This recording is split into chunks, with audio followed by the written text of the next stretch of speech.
Assalamualaikum warahmatullahi wabarakatuh.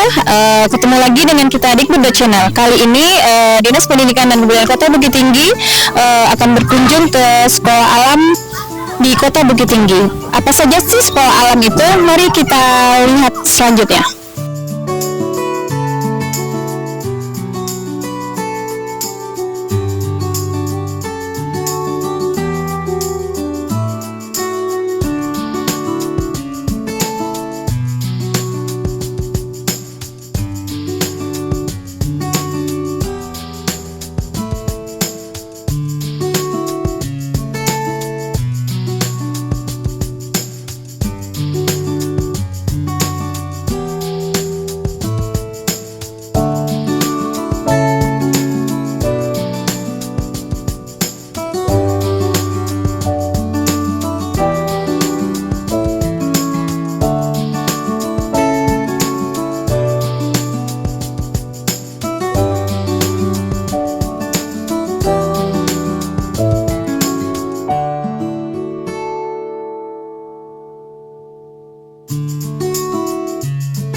Sekarang kita sudah bersama Kepala Sekolah SD Sekolah Alam yang ada di Kota Bukit Tinggi dengan Bapak Muhammad Ridwan ya Pak. Ya. Sekarang kita mau bincang-bincang santai aja Pak. Kita mau tanya-tanya masalah sekolah alam ini. Bagaimana sekolah alam ini kita mau tanya kan ini suasananya udah santai udah santai. Jadi ini kalau teman-teman asik aja. Jadi teman-teman kalau di sini enak sekali loh. Dapat ini ya cuacanya cerah juga, udaranya segar, makan sambil makan juga. Dan kita lihat anak-anaknya di sini juga gembira, bermain dengan senang. Gitu ya Pak ya. Mungkin kita santai aja ya Pak. Saya mau tanya di sini konsep pendidikan yang ada di sekolah alam ini seperti apa gitu? Kalau sekolah alam sama dengan sekolah-sekolah lain sebenarnya. Memang kalau apalagi kita kan swasta di bawah yayasan yang dimana memang undang-undang memberikan hak kepada masyarakat untuk membuat sebuah lembaga pendidikan. Jadi dengan kita itu sama dengan sekolah lain, kita di bawah dinas pendidikan, itu hal semuanya itu. Kurikulum yang digunakan juga sama dengan kurikulum sekolah kebanyakan ya Pak? Sama. Kalau kita kurikulumnya sama dengan yang sekolah formal ya? Ya kita yang dulunya KTSP, kita yang KTSP, beranjak ke kurikulum 13, sekarang pakai kurikulum merdeka.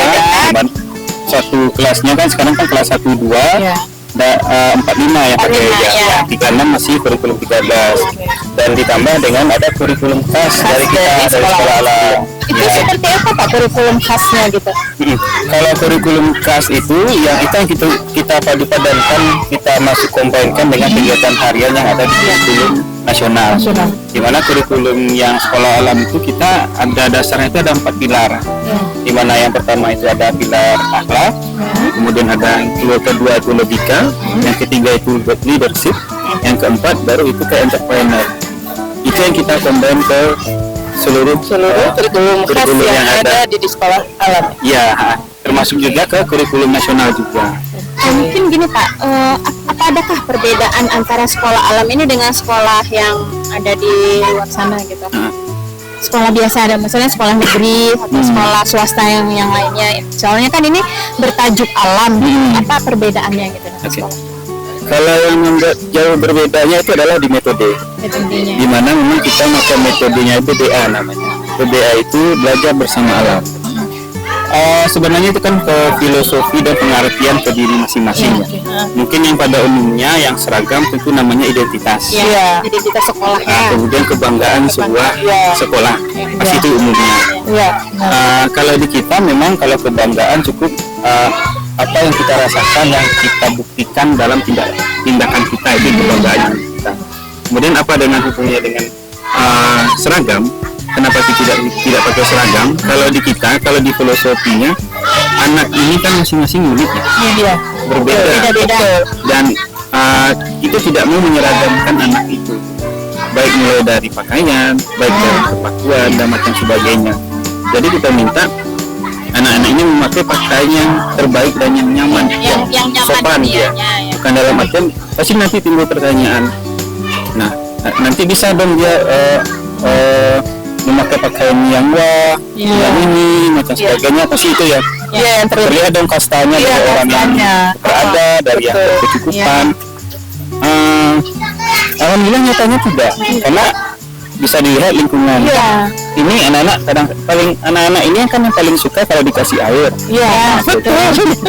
dikasih main pasir, itu udah lupa waktu tuh. Kelas 2. Itu kan berimbasnya kan ke pakaiannya.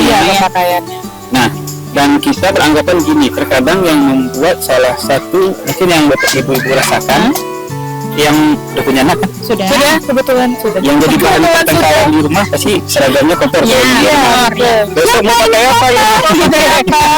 Besok mau Jaga ya sebenarnya. jadi anaknya udah banyak.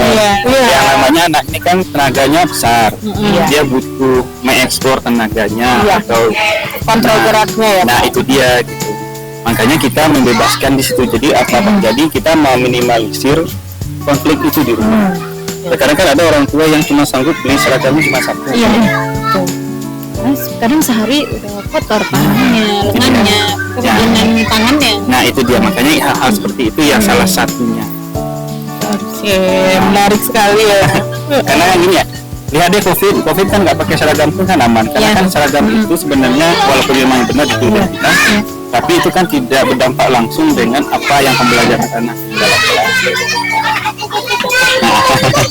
Mau ditanya yang ini lagi Pak, rata-rata usia anak yang bersekolah di sini sama nggak dengan yang sekolah di luar? Kalau misalnya kan kelas 1 7 atau ada nggak di sini anak lebih dari itu umurnya? Kita sama, kalau untuk hal itu kita mengikuti aturan pemerintah dan biasa ya, dimana memang batasan paling umur itu 6,5 atau 6 tahunan, di bawah 6 tahun itu dengan ada catatan. Kalau dia memang sudah ada direkomendasikan, tapi rata-rata kita di sini rata-ratanya 6,5 malahan. Berarti sama seperti sekolah yang ada di luar sana ya Pak ya. Betul, kita juga menerima anak-anak inklusi di sini ya Pak ya. Ya, kita dari 2016 sekolah alam berdiri kita sudah mendeklarasikan kita sekolah inklusi. Ya, kita juga menerima anak-anak berkebutuhan, di mana kita punya program khusus juga, dan kita juga punya guru khusus juga. Khusus untuk anak inklusi Jadi ya. satu anak, satu guru, Satu pendamping ya Pak ya. Jadi mungkin itu lebih banyak ininya ya Pak ya, untuk anak inklusi ini, karena perhatian kita untuk anak inklusi ini, dan juga pembelajaran dengan anak ini juga berbeda dengan yang anak yang lain gitu. Iya, karena kurikulum dengan beban pembelajaran satu kelas itu kan semuanya sama itu. Cuman nanti untuk anak berkebutuhan nanti kan ada diagnosa dari psikolog. Jadi dari batasan dari diagnosa itu setelah kita asesmen, kita tentukan capaian minimumnya apa gitu.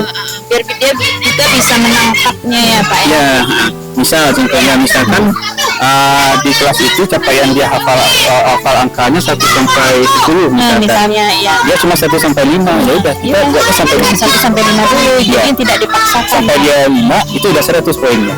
Sama dengan 10 dengan anak reguler lain. Kalau tidak salah, siswa inklusi atau berkebutuhan khusus juga tidak diikutkan dalam ANBK ya Pak ya? Tidak.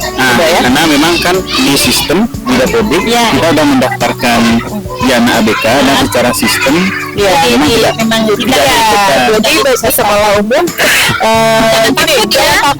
udah menerima siswa inklusi karena takut prestasi sekolahnya menurun atau gimana karena siswa inklusi atau berkebutuhan khusus tidak diikut sertakan dalam ANBK, begitu ya Pak ya? Bahkan pun diikut ujian kelulusan nasional pun yang kelas 6 pun dia tidak ada apa namanya tuh, dia kan berbeda juga.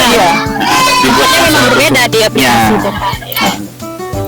Mungkin bisa harapan. Ya. Harapan apa nih selaku kepala sekolah? Ya. Bahwa harapan terbesarnya misalnya dengan Indonesia atau Ketua Tinggi khususnya melihat bahwa sekolah alam ini itu Ya. merubah paradigma orang tua untuk menyekolahkan anaknya di sini. Ini loh sekolah alam itu. Kalau intinya kalau kita sama dengan sekolah-sekolah lainnya yang membuat beda tentu metode dan cara penyampaian ke masyarakat itu saja yang membuat beda. Kalau harapan terbesar di kita adalah semua intinya semua pendidikan itu baik. Jadi tolong para orang tua percayakan kepada lembaga pendidikan bahwasanya memang lembaga itu memang benar-benar memang cita-citanya adalah untuk membantu negara untuk mencerdaskan anak bangsa. Semua lembaga itu pasti punya ciri khas masing-masing. Alangkah baiknya dalam menentukan itu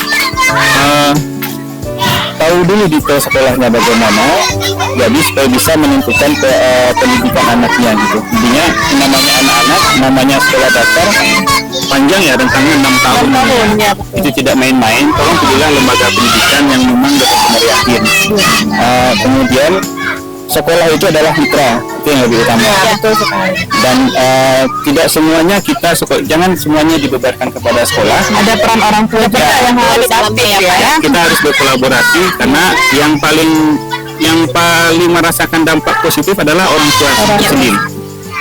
Itu sih. Kerjasama ya Pak. Iya. Betul sekali. Mungkin terakhir Pak, fasilitas yang ada di sekolah ini apa aja gitu sekolah alam ini? Kalau kita fasilitas sekolah alam yang paling contohan adalah lapangan. Iya, Karena anak-anak ini tenaganya banyak, bisa dilihat ini sambil Energinya seperti itu. Kemudian memang kita punya fasilitas kelas di mana memang kita untuk saat ini kita satu rombel, kita hanya menerima. Tapi kita punya kebijakan di mana memang ada batasan siswa yang kita terima. 20 siswa di mana masing-masing kelas itu 2 guru ya. berarti 2 fasilitator ya Pak ya? Iya, 2 fasilitator. Ya. Ya tadi kami juga udah keliling-keliling, seru ya. Ke belakang sana tadi. Iya. Ya. Dan tiap kelas memiliki sirkulasi udara yang baik, itu yang pasti. Itu yang Alhamdulillah. Karena memang kalau konsep sekolah alam kenapa kayak gini kita pasti pertanyaannya kenapa nih nggak masuk angin ya nanti kalau hujan karena yakin lah, karena imun tubuh tentu akan meningkat betul. Kemudian kita pengen menyampaikan kepada pihak luar, kita terbuka untuk orang. Iya. Karena gini, Bapak Ibu bisa lihat nih bagaimana guru kita ngajar dari luar saja. Iya betul. Nanti kan apakah guru saya nyubit nggak? Guru saya marah nggak? Jadi langsung apa konsepnya seperti itu, karena bisa kita open. Iya, transparan ya Pak. Kita transparan. Iya, betul sekali. seru promosikan kepada sahabat ikut channel di luar sana. Bagaimana sih cara masuk kemari, apa saja sih bisa dipromosikan di sini. Yuk bapak-bapak, ibu-ibu. Kalau yang namanya sekolah swasta, apalagi sekolah alam, itu rata-rata di pertengahan semester 2 itu rata-rata sudah mulai menerima penerima mahasiswa baru. Itu di antara bulan apa itu Pak? Kita Januari Februari Januari Februari itu ya rata-rata. Karena memang swasta itu agak panjang perjalanannya, karena memang di luar memang kegiatan akhir tahunnya padat, makanya dimajukan penerima PPDB-nya. Sistemnya sama sih. Biasanya kita sebelum masuk sekolah kita ada sakti mini kelas namanya di Desember. Kita perkenalkan bagaimana konsep sekolah alam dengan orang tua. Kemudian di Januari diikuti dengan pembukaan di mana kita ada mengambil formulir. Kemudian kita ada masa sit-in namanya di sini. Yang membuat beda dengan sekolah lain, kita sit-in namanya. Kalau yang umumnya sit-in itu semacam uji coba. Mencoba ya, bukan uji coba tapi mencoba siswa mencoba terus dengan psikolog juga, kemampuan anak sampai batasan mana, observasi, dan kita sini tesnya bukan calistung atau macam sebagainya. Memang kita keluarkan anak-anak bermain, kita observasi, kemudian dari psikolognya hanya mencoret-coret gambar saja, dia melihat apakah nanti responnya udah cepat atau bagaimana. Itu saja. Jadi sampai batasan di situ. Anak habis itu diwawancara orang tuanya. orang tuanya Ya. diwawancarai. Yang paling banyak tesnya orang tua. Bukan anak. Ya, berapa? Wawancara ada Harus tertulis, jadi, ya. wawancara lagi. Sebenarnya biar orang tuanya juga nyaman meninggalkan anaknya di sini ya. Nah, itu dia. Kemudian kalau di sekolah alam kurikulum khas lainnya kita ada camping, kita ada backpacker namanya jelajah kota. SD kita udah magang. Ya, Ada magang. dan Bisnis mereka diperlakukan selayaknya Karyawan magang di- karyawan di sana, ya. dapat gaji juga. Tidak. Cuman dia tahunya level SD-nya. Oh, iya. Misalkan toko kue dia cuma nempel stiker atau membuat kotak-kotakan kue. Ringan saja. Ringan karena tujuannya memperkenalkan saja. Kemudian kita ada namanya itu business day. Anak merancang sebuah apa yang dia mau. Misalkan dia membuat jenis makanan dari A sampai Z dia yang sampai berjualan sampai bagi untung. Dia semuanya Iya. yang Kemudian dia yang itu mempresentasikan. udah kelas berapa tuh Pak kalau yang Kalau magang kelas kalau bisnis day kelas 4. kelas 4 Kalau magang kelas 5 dan kelas 6. Ya. Intinya kita di sini tujuan ke sekolah alam ini adalah mengenali minat bakat anaknya. Karena anak-anak SD ini kan berupa kecenderungan dari Bu. Misalkan dia pandai gambar belum tentu hobinya di sana. Tapi dia kecenderungan. Nanti dia berubah-ubah. Jadi Nah, potensi itu yang kita gali ya Pak. karena pada saat penerimaan rapor kita tahu nih Pak ada 3 atau 5 kecenderungan anak bapak ini ke sini. ya. Itu saja tugas kita. Oh gitu ya Itu saja. Dan terakhir di kelas 6 ada namanya kelas malam. Kelas Oh berarti sama yang seperti tadi ya ada juga ya anak-anak Itu anak SMP. ya anak Ya. menengah tadi ada sekolah Ya. malamnya Ya. baru pagi baru pulang ya Pak Ya, ya. kelas malam bagi di kita SD tujuannya adalah kita mendatangkan guru dari luar, baik itu intinya yang dari berbagai macam profesi. Jadi mengenalkan kepada anak ini loh profesi-profesi yang tujuannya itu kita pengen anak-anak itu untuk tidak salah memilih apa yang dia mau. Mungkin bapak ibu itu mungkin ada yang salah jurusan ya. Salah jurusan pasar lagi. Ya tujuan kita di sana. Jadi intinya goal kita pengen dari sekolah alam. Maaf Pak, setelah lulus SD kakak mau ke sini. Bukan orang tuanya. Bilang, Jadi anaknya yang berkeinginan dia mau ke situ. ya saya mau masuk pesantren, saya mau ke SD SMP negeri, mau masuk SMP IT, sebagainya atau SMP alam. Itu yang kita inginkan, dia pengen mengeluarkan aspirasinya.